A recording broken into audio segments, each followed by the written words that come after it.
वर्षांच्या संघर्षामधून आता प्रभू श्रीरामाचं हे मंदिर या ठिकाणी उभं राहते। याची पहिली झलक जी आहे ती आपण टीव्ही 9 वर या ठिकाणी पाहतोय। मुख्य सोहळा जो आहे तो 15 ते 22 जानेवारी या दरम्यान होणार आहे। 22 जानेवारीला याचं उद्घाटन होणार आहे पंतप्रधान नरेंद्र मोदी यांच्या हस्ते आणि त्यानंतर या सोहळ्यासाठी जगभरातल्या मान्यवरांना या ठिकाणी निमंत्रित करण्यात आलेलं आहे। संपूर्ण जगाचं लक्ष या मंदिराच्या उद्घाटन सोहळ्याकडे असणार आहे। याची पहिली झलक आपण या ठिकाणी पाहतोय। रामराज्य असं ज्यावेळेला आपण म्हणतो तर त्यावेळेला त्याची झलक सुद्धा अयोध्येमधल्या या मंदिराच्या माध्यमातून दिसणार आहे आणि तसंच अतिभव्य असं हे मंदिर जे आहे ते या ठिकाणी उभारण्यात येते। या सगळ्याचं काम जे आहे ते साधारणतः 2025 पर्यंत पूर्ण होईल। जवळपास 70,000 एकरवर हा मंदिराचा परिसर आहे आणि त्या 70,000 एकर परिसरामध्ये या मंदिराचं हे काम सुरू आहे। अतिभव्य असं हे मंदिर। पुन्हा एकदा थेट जाऊयात आमचे प्रतिनिधी संदीप राजगोळकर यांच्याकडे। संदीप, जसं मी म्हटलं की कित्येक वर्षांचा संघर्ष आणि त्यानंतर रामराज्याची कल्पना जी आपण करतो किंवा काव्यांमधून जे रामराज्याची कल्पना साकारण्यात आलेली आहे, तर तसंच अतिभव्य मंदिर हे अयोध्येमध्ये होतंय। याची भव्यता आपण या ठिकाणी अनुभवतोय, तर काय सांगाल याविषयी? अगदी बरोबर आहे। खरं तर ही भव्यता संपूर्ण देश अनुभवतोय असं म्हणता येईल किंवा सगळे प्रेक्षक अनुभवत आहेत असं म्हणता येईल निखिला। कारण 22 तारखेला जरी उद्घाटन होणार असलं तरी त्यापूर्वी आपण म्हणजे मंदिराची जी दृश्य आहेत ती प्रेक्षकांपर्यंत पोहोचवतोय। महत्त्वाचं हेच आहे की काम जे आहे ते अजूनही पूर्ण झालेलं नाही, हे प्रेक्षकांना महत्त्वाचं सांगावं लागेल। पण युद्ध पातळीवर काम सुरू आहे। लवकरात लवकर काम पूर्ण करून भाविकांसाठी मंदिर उपलब्ध करून देणं हे खरं तर L&T कंपनी असेल किंवा श्रीराम जन्मभूमी ट्रस्ट असेल यांचं काम असणार आहे। ज्यावेळेला हे बांधकाम सुरू झालं होतं पंतप्रधान नरेंद्र मोदी यांच्या हस्तेच खरं तर भूमिपूजन झालं होतं त्यावेळेला आणि त्यावेळेपासूनच देशात राम मंदिराची चर्चा सुरू झाली होती। जरी काही राजकीय पक्षांकडून राजकीय मुद्दा बनवण्यात आला असला तरी एक धार्मिक अतिशय मोठं महत्त्व होतं संपूर्ण या मंदिर परिसराला आणि 22 जानेवारी ही तारीख निश्चित करण्यात आली केंद्र सरकारच्या वतीनं, प्रामुख्यानं पंतप्रधान नरेंद्र मोदी असतील किंवा श्रीराम जन्मभूमी ट्रस्ट असेल यांच्याकडून। आणि त्यानंतर एक चर्चा पूर्ण देशभरात सुरू झाली ती म्हणजे याच मंदिराची आणि याच मंदिराचा जो पश्चिमेकडचा भाग आहे तो आपण पाहतोय। ज्या वेळेला हे मंदिर बांधण्याचं ठरवलं त्यावेळेला या संपूर्ण जागेची निवड झाली। त्यानंतर इथं खोदकाम करण्यात आलं, म्हणजे उत्खननात पद्धतीनंच खोदकाम करण्यात आलं। त्यावेळेलाही अनेक जुन्या देवदेवतांच्या मूर्ती असतील किंवा काही स्तंभ असतील हे या ठिकाणी सापडले होते। त्या म्हणजे ज्या काही वस्तू सापडलेल्या आहेत त्या सगळ्या वस्तू आजही या मंदिरात पाहायला मिळणार आहेत। म्हणजे कुठल्याही वस्तू ज्या आहेत त्या दुसरीकडे कुठेही नेलेल्या नाहीत। जे देशभरातले भाविक येतील त्यांच्यासाठी संपूर्ण या वस्तू पाहण्यासाठी उपलब्ध करून देण्यात येणार आहेत। दुसरं महत्त्वाचं, मंदिरामध्ये जवळपास 5 ते 6 इतर मंदिरं असणार आहेत। त्यामुळे आल्यानंतर फक्त रामलल्लाचंच नाही तर सीतेचं दर्शन होणार आहे, लक्ष्मणाचं दर्शन होणार आहे, हनुमानाचं देखील दर्शन होणार आहे। त्यामुळे जसं अयोध्येत आल्यानंतर शरयू नदी काठावर गेल्यानंतर शरयू नदीची आरती असेल, हनुमानगडीत गेल्यानंतर हनुमानाचं दर्शन असेल, त्या पद्धतीनंच इथं आल्यानंतर सगळं दर्शन हे एकाच वेळेला होणार आहे। हे भाविकांसाठी अतिशय महत्त्वाचं सांगावं लागेल। भाविकांना कुठलाही त्रास होऊ नये याची खबरदारी तर घेतली आहे। मंदिर हजारो वर्ष टिकेल याची खबरदारी घेतली आहे। त्यामुळं देशात हा सगळ्यात मोठा एक धार्मिक उत्सव म्हणून 22 जानेवारी हा दिवस मनवला जाईल, म्हणजे तो साजरा केला जाईल, साहजिकच आहे। त्या दिवशी पंतप्रधान नरेंद्र मोदी हे सकाळी दिल्लीमधून अयोध्या विमानतळावर येतील। त्यापूर्वी ते 30 एप्रिलला तर येणारच आहेत, मात्र 22ला आल्यानंतर मंदिरामध्ये पूर्ण म्हणजे पहाटेपासूनच त्या दिवशी जे पूजा आहे किंवा जे काही इतर धार्मिक कार्यक्रम आहेत ते सुरू केले जाणार आहेत। कारण जवळपास 1000पेक्षाही जास्त साधू संतांना देशातून आणि देशाच्या बाहेरच्या देखील त्यांना निमंत्रित करण्यात आलेलं आहे। त्यांच्या उपस्थितीमध्ये मंत्रोच्चारामध्ये संपूर्ण हा प्रतिष्ठापनेचा जो कार्यक्रम आहे तो सुरू होईल आणि त्यानंतर अधिकृतपणे या मंदिराचं उद्घाटन केलं जाईल आणि उद्घाटन झाल्यानंतर लगेचच भाविकांना या ठिकाणी प्रवेश नसेल, फेब्रुवारी महिन्यात दिला जाईल असं ट्रस्टमार्फत खरं तर सांगण्यात आलंय। मात्र जी व्यवस्था आहे ती आतापासून निखिला कामाला लागलेली आहे। संपूर्ण अयोध्या नगरी सज्ज झालेली आहे। पोलीस छावणीचं स्वरूप आहे। मी सांगितल्याप्रमाणे सगळी हॉटेल्स आणि रेस्टॉरंट्स ही सरकारनं ताब्यात घेतली जाणार आहेत 10 जानेवारीनंतर। कारण जे VIP आणि VVIP येणार आहेत त्यांच्यासोबत त्यांचा स्टाफ असेल, या सगळ्यांची जी व्यवस्था आहे ती अयोध्यामध्ये केली जाईल। त्यानुसार सगळी ही व्यवस्था पाहण्यासाठी प्रशासनाकडून ते प्रयत्न सुरू आहेत। आत्ताही कामगार जे आहेत पायऱ्यांचं काम या पश्चिमेकडच्या बाजू आपण हे समोर दृश्य पाहतोय ज्या ठिकाणी या पायऱ्यांचं जे अंतिम स्वरूप आहे ते त्याला दिलं जात आहे. आणि आपण मुख्य जे भिंती आहेत किंवा जे छोटे छोटे जे कळस आहेत, स्तंभ आहेत, त्याच्यावर जर आपण नजर टाकली नाही केला तर जी शिल्पकला आहे ती कला या ठिकाणी देखील पाहायला मिळते. मी पहिल्यांदा सांगितल्याप्रमाणे हा एक नॅचरल रंग आहे, नैसर्गिक रंग आहे या पूर्ण दगडांचा आणि स्तंभांचा. त्यामुळे याला वेगळा कुठला कलर केला जाणार नाही. पण प्रवेशद्वारावर आपण जर पाहिलं तर त्या ठिकाणी जे रॉड्स आहेत ते लावलेले आहेत, कारण त्या ठिकाणी अजूनही काम चालू आहे. ते काम अजूनही पूर्ण झालेलं नाही. मुख्य कळसाचं देखील काम अजूनही पूर्ण झालेलं नाही. त्यामुळे 24 तास युद्ध पातळीवर हे सगळं काम सुरू आहे. निखिला, नक्कीच. आणि आपण याची वैशिष्ट्य आपण पाहूयात संदीप इथे, की मुख्य मंदिर जे आहे ते 3 मजल्यांचं असणार आहे आणि प्रत्येक मजला हा 20 फूट उंचीचा असेल. मंदिराची लांबी 380 फूट, रुंदी 250 फूट असणार आहे आणि उंची 160 फुटांची असणार आहे. संपूर्ण खांबांवर या ठिकाणी एक बारीक कलाकुसर जी आहे ती देखील करण्यात आलेली आहे. विशेष लक्ष याकडे पुरवण्यात आलेलं आहे. त्याचबरोबर या मंदिरामध्ये 392 खांब असणार आहे, ज्यावर ही बारीक कलाकुसर जी आहे ती केली जाणार आहे, ज्यामुळे या मंदिराची भव्यता आणखी वाढणार आहे. प्रत्येक खांबावर 12 ते 16 मूर्ती असतील आणि त्या हातानं घडवल्या जात आहेत आणि त्यामुळे राम मंदिराची ही वास्तू घडवण्यासाठी बराच काळ यासाठी लागणार आहे. तर आपण याची वैशिष्ट्य पाहूयात. पहिली झलक तर आपण पाहतो राम मंदिराची. या ठिकाणी श्रीरामाची मूर्ती नेमकी कशी असेल याची उत्सुकता तुम्हाला सगळ्यांनाच असेल. राम मंदिराच्या तळमजल्यावर श्रीरामाच्या 5 फूट उंचीच्या मूर्तीची प्राणप्रतिष्ठापना केली जाणार आहे. तर रामलल्लाची आधीची मूर्ती सुद्धा गर्भगृहामध्ये विराजमान असेल आणि 15 जानेवारीला ही मूर्ती या ठिकाणी विराजमान केली जाईल. भरत, लक्ष्मण आणि शत्रुघ्न यांच्याही पुरातन मूर्ती ज्या आहेत त्या इथे ठेवल्या जाणार आहेत. मंदिराच्या पहिल्या मजल्यावर राम दरबार असेल. राम आणि तिन्ही बंधूंसह सीतेची मूर्ती या ठिकाणी असणार आहे. नव्या मूर्ती घडवण्याचं काम 4 ते 5 शिल्पकारांनी या ठिकाणी केलेलं आहे. काळ्या दगडामधील संगमरवरी अशा या मूर्ती असतील. तर या मूर्तीचं आणखी वैशिष्ट्य असणार आहे म्हणजे या मूर्ती दगड म्हणजे या मूर्तीचा जो शिळा आहे त्या पाणी शोषणार नाहीत आणि वातावरणातील कार्बन सोबत रिॲक्ट देखील करणार नाही आणि असेच दगड यासाठी निवडण्यात आलेत.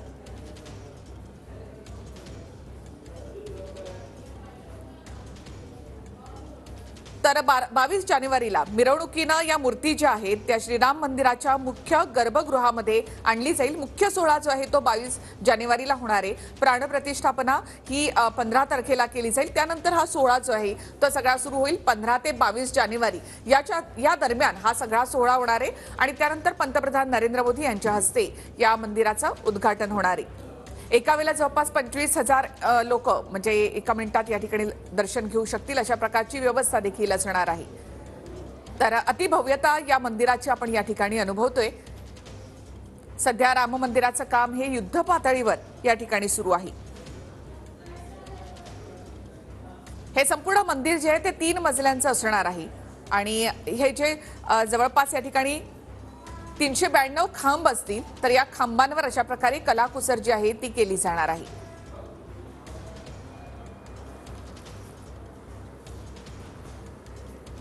इतकी दिवस काम केल्यानंतर या कामगारांना नक्कीच त्यांच्यासाठी हा एक वेगळा विशेष दिवस म्हणावा लागेल की काम पूर्णत्वाला येतंय. माझ्यासोबत हे मराठी आहेत.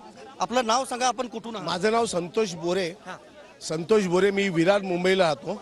माझं घर विरार मुंबईला, माझी फॅमिली विरार मुंबईला आणि मी पालघर जिल्ह्यातून आहे. काय तुम्ही पोस्ट होती इथं? काय या ठिकाणी डीजीएम सेफ्टी म्हणून काम होतं. जेवढे या ठिकाणी वर्कर्स जे काम करतात 4,500 वर्कर्स आणि जे इक्विपमेंट आहेत आणि जी कन्स्ट्रक्शन मेथॉलॉजी आहे ती सुरक्षितपणे कार्यरत करणे हे माझं काम आहे. या ठिकाणी कधीपासून कामाला सुरुवात केली होती, आता अंतिम स्वरूप येते त्या सगळ्या 3.5 म्हणजे मी ज्यावेळेस मोदीजींनी पूजा केली, या प्रदेश केली, भूमिपूजन केलं, त्याच्या 2 दिवसानंतर माझ्या इकडे या ठिकाणी आगमन झालेलं आहे.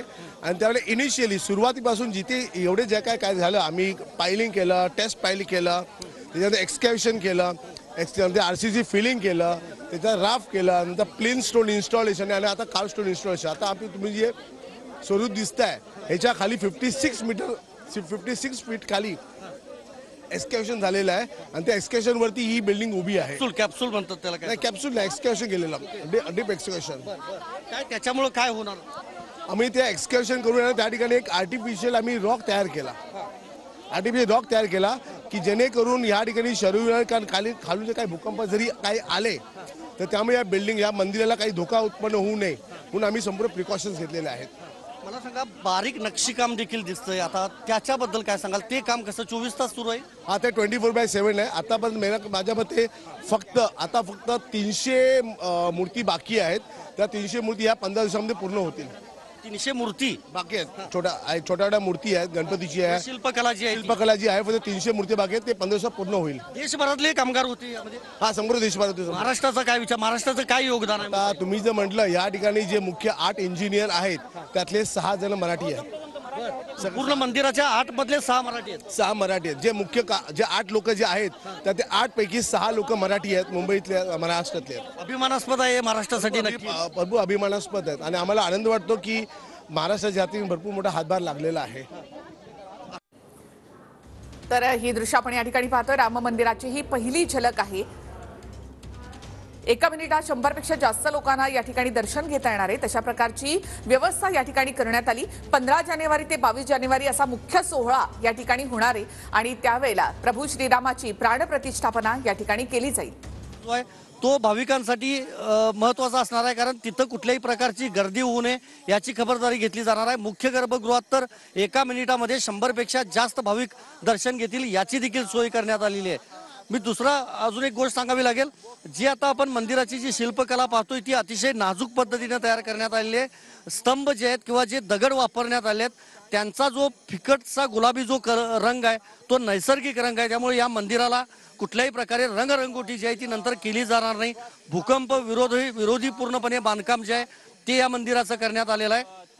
आणि दुसरं महत्त्वाचं, जो पहिला टप्पा आपण पाहतोय तिथूनच भाविकांचा जो प्रवेश आहे तो राम मंदिरामध्ये होणार आहे. अशा प्रकारे हे 3 टप्पे आहेत. तिसऱ्या टप्प्यामध्ये ज्या ठिकाणी मुख्य गर्भगृह आहे तो तर 3 मजली पूर्णपणे असणार आहे. ज्यावेळेला या मंदिराचं बांधकाम सुरू करण्यात आलं होतं त्यावेळेला जवळपास अनेक गोष्टी या खोदकामामध्ये या ठिकाणी सापडल्या होत्या. त्या सगळ्या वस्तू जतन करण्यात आलेल्या आहेत या ठिकाणी. आणि 5 मंदिरं म्हणजे जवळपास इतर देवदेवतांची देखील मंदिरं जी आहेत ती या ठिकाणी असणार आहेत. या 3 टप्प्यांसोबतच डाव्या बाजूला क्रेनच्या पलीकडे जो आपल्याला भाग दिसतोय तोही एखाद्या मंदिराप्रमाणेच दिसणारा भाग आहे. मात्र ते आहे मुख्य प्रवेशद्वार, ज्या ठिकाणी भाविक जे आहेत म्हणजे राम मंदिरामध्ये येताना भाविक जे आहेत ते याच प्रवेशद्वारामधून मंदिरात येणार आहेत, प्रवेश करणार आहेत. त्यामुळे हे प्रवेशद्वार देखील भव्य दिव्य असं केलेलं आहे. आणि तिथं देखील आपण पाहतोय आता लोखंडी जे गार्ड्स आहेत ते त्या ठिकाणी लावण्यात आले आहेत. म्हणूनच असं सांगावं लागेल की अजूनही प्रवेशद्वाराचंही काम सुरू आहे आणि जे मुख्य गर्भगृह आहे तिथलंही काम चालू आहे. खाली आपण जर पाहिलं तर हा पूर्ण बगीचा प्रमाणाचा हा परिसर असणार आहे, ज्या ठिकाणी संगमरवरी हे जे दगड आहेत किंवा जो तो खडक जो आहे तो त्या ठिकाणी पाहायला मिळतोय. त्याच्यावर देखील काम केलं जात आहे. शेवटच्या अंतिम टप्प्यातलं हे काम केलं जात आहे. 24 तासामध्ये देशभरातले हजारो कामगार वेगवेगळ्या भागामधून जे आलेले आहेत त्यांच्या वतीने हे खरं तर काम सुरू आहे. त्यामुळे 22 जानेवारीला उद्घाटन झाल्यानंतर नक्कीच या कामगारांसाठी ही एक अभिमानास्पद गोष्ट असणार आहे.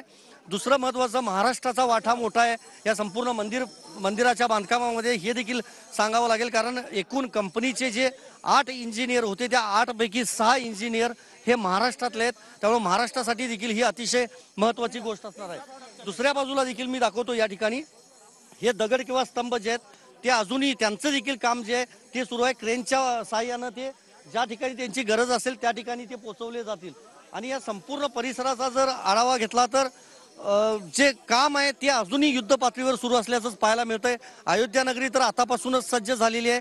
शरयू नदीकाठ असेल किंवा हनुमानगढी असेल त्या ठिकाणी आतापासूनच भाविक गर्दी करतायत. पण एकंदरीतच काय की जय श्रीरामचा जो नारा आहे तो आता पुन्हा एकदा अयोध्येत पाहायला मिळणार आहे.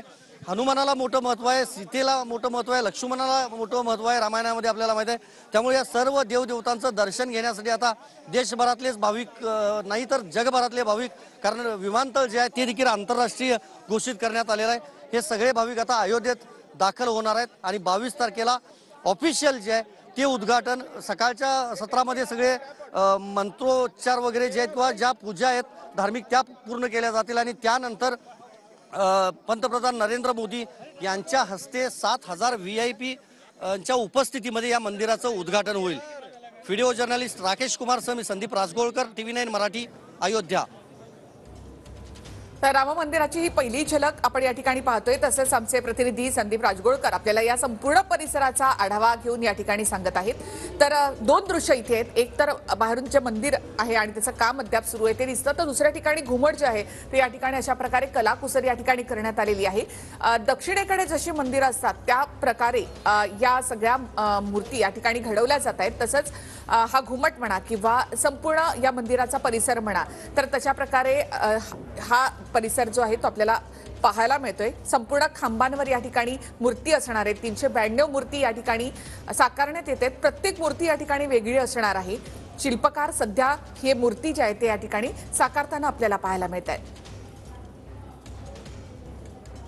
त्या श्रीरामाच्या मंदिराची वैशिष्ट्य काय आहे ते आपण पाहूया. तर Mysore national institute of rock mechanics या संस्थेकडून याचं काम, तर सध्या ग्राउंड फ्लोअरवरील 5 मंडपांचं काम जानेवारीमध्ये पूर्ण होणार आहे आणि वेगळ्या पद्धतीची माती, सिमेंट आणि रसायनाचा वापर करून या मंदिराचा पाया तयार करण्यात आलेला आहे. भूकंपाचा अभ्यास करून या मंदिराची उभारणी करण्यात आली आहे. पराकोटीच्या म्हणजे साधारणतः महर्षी वाल्मिकी, शबरीमाता, राजमाता अहिल्यादेवी यांची मंदिरं देखील या संपूर्ण परिसरामध्ये उभारली जातील. 70,000 एकरवर हा संपूर्ण परिसर जो आहे यावर या मंदिराचं काम होतंय. तर रामपौडी ते शरयू घाटापर्यंत हा संपूर्ण परिसर जो आहे तो कनेक्ट असणार आहे. अयोध्येमध्ये एंट्री केल्यापासून म्हणजे अयोध्येमध्ये प्रवेश केल्यापासूनच ही रामनगरी आहे याची झलक या ठिकाणी पाहता येणार आहे. अयोध्येमध्ये नव्या विमानतळाचं उद्घाटन देखील केलं जाईल. नव्या रेल्वे स्टेशनचं उद्घाटन या ठिकाणी केलं जाणार आहे, जेणेकरून भाविकांना थेटपणे अयोध्येमध्ये येता यावं आणि श्री प्रभू रामाचं दर्शन या ठिकाणी घेता यावं यासाठी पूर्ण व्यवस्था या ठिकाणी केली जाणार आहे. सध्या मंदिराचं काम अद्यापही सुरू असल्याचं आपण या ठिकाणी पाहतोय. संदीप, मी पुन्हा एकदा तुमच्याकडे येते. जसे मी म्हटलं की अयोध्येमध्ये प्रवेश केल्यानंतरच रामराज्याची कल्पना जी आपण करतो त्याची झलक खरं तर पाहता येणार आहे. मग ते अयोध्येमधला विमानतळ असो, त्याची भव्यता, त्यानंतर रेल्वे स्टेशन असो, तर त्यानंतर रामपौडी ते शरयू घाटापर्यंतचा संपूर्ण परिसर कशा प्रकारे कनेक्ट केला जाईल तेही आपण पाहिलं. संपूर्ण अयोध्या नगरी जी आहे ती रामराज्याप्रमाणे वसवण्यात आलेली आहे की काय, अशी झलक सुद्धा या माध्यमातून पाहता येणार आहे. अगदी बरोबर आहे निखिला, तू सांगितल्याप्रमाणे आतापासूनच म्हणजे गल्ल्या असतील किंवा जी काही घरं आहेत अयोध्येमधली ती सजवली जात आहेत. अनेक दुकानं, स्टॉल्स जी आहेत ती देखील सजवली जात आहेत. रेल्वे स्टेशनमध्ये भाविक उतरल्यानंतर तिथून मंदिरापर्यंतचा प्रवास किंवा विमानतळावर भाविक लँड झाल्यानंतर तिथून मंदिरापर्यंतचा प्रवास हा नक्कीच वेगळा असणार आहे. ही पूर्ण एक कनेक्टिव्हिटी असणार आहे. कारण यापूर्वी आपल्याला माहिती आहे ज्या वेळेला अयोध्येत भक्त यायचे त्या वेळेला त्याची म्हणजे जी ठिकाणं ठरलेली असायची तिथं जावं लागायचं. म्हणजे हनुमानगडी असेल, शरयू नदी काठ असेल किंवा मुख्य म्हणजे जुनं राम मंदिर असेल या ठिकाणी जायचे. दशरथ महाल जो आहे त्या ठिकाणी जायचे भाविक. आणि आत्ता आपण जर पाहिलं तर ही जी पुन्हा कनेक्टिव्हिटी आहे ही वेगळ्या पद्धतीनं आता असणार आहे. आतापासूनच पूर्ण अयोध्या नगरी जी आहे ती सज्ज झालेली आहे. आपण समोर पाहतोय ही जी हे म्हणजे वेगळ्या पद्धतीचे हे जे दगड आहेत ते तयार करण्यात आले होते किंवा आणण्यात आले होते मंदिराच्या बांधकामासाठी. त्याचं काम जे आहे ते आत्ताही अंतिम टप्प्यात आहे असं सांगता येईल. काम अजूनही पूर्ण झालेलं नाही, युद्ध पातळीवर आहे. मी पुन्हा एकदा कॅमेरामॅन राकेशना विनंती करतो की हा वेगळा आणखी एक व्ह्यू पश्चिमेकडचाच आपण पाहतोय. ज्या पद्धतीनं सोशल मीडियावर काही प्रमाणामध्ये चित्र व्हायरल झाली होती, फोटोज व्हायरल झाले होते, त्या पद्धतीचंच आपण आता ही थेट दृश्य पाहतोय मंदिराची. हे 3 टप्पे असणार आहेत. पहिला टप्पा मी पुन्हा एकदा सांगेन, जो स्वागत कक्ष म्हणून ज्याला ओळखलं जाईल किंवा ज्या ठिकाणावरून भक्त जे आहेत ते मंदिरामध्ये प्रवेश करतील. त्यानंतर दुसरा टप्पा जो आहे तो दुसरा टप्पा त्याला दोन्ही बाजूनं पायऱ्या असणार आहेत. म्हणजे भाविक त्या बाजूलाही जाऊ शकतात, पूर्वेकडच्या बाजूला, आणि पश्चिमेकडच्या बाजूलाही भाविक येऊ शकतात. नक्कीच संदीप, आणि आपण इथे पाहतोय ही दृश्य की पश्चिमेकडचा हा सगळा भाग आहे. या भागात सुद्धा भाविकांना येता येणार आहे आणि या मंदिराची भव्यता अनुभवता येणार आहे. तर दुसरी जी दृश्य आपण पाहतो ती जसं मी म्हटलं की खांबांवर बारीक कलाकुसर करण्यात आली आहे, मूर्ती साकारण्यात आलेल्या आहेत.